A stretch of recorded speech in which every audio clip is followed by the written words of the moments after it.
It's a question on everyone's mind, but mainstream media won't give you an answer. So let's go through it today. Iran spent billions upgrading their air defenses and promised their enemies they were untouchable. So how did Israel just waltz through their airspace like it was nothing? They even confirmed their 200 fighter jets returned without a single downed aircraft over Iran. So how did Israel do it? The answer reveals one of the most sophisticated military operations in modern history and exposes the shocking reality of how modern warfare actually works.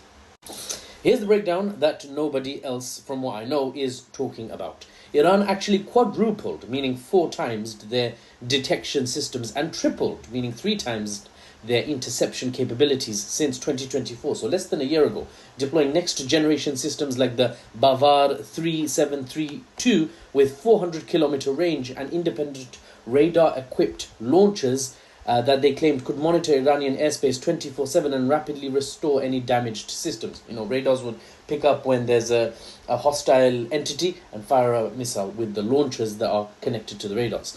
Iranian officials were proudly talking about their impenetrable defenses just a few months ago. But here's what they didn't do to some extent. Here's what they didn't see coming.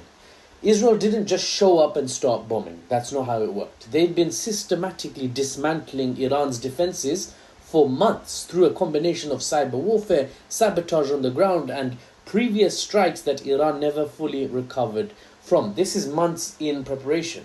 Kind of sounds like Ukraine and Russia, right?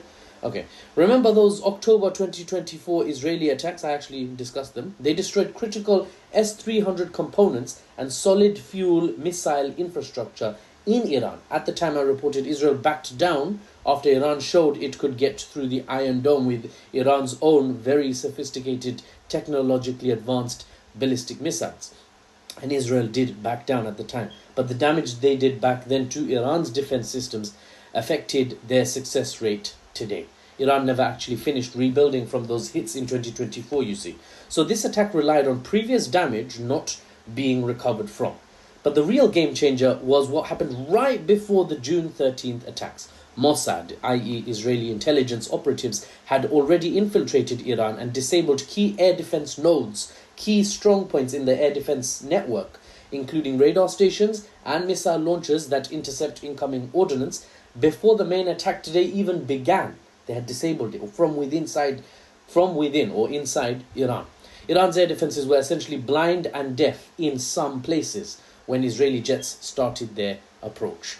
And those places were where the airstrikes were directed to, where the aircraft were directed to go through or to go for to deliver their airstrikes. When the actual strikes came, Israel didn't just send a few planes, mind you. They launched over 200 jets, dropping more than 300 munitions across 100 different locations, including a few key targets, in a coordinated wave, or several coordinated waves specifically designed to overwhelm whatever remained of Iranian defenses.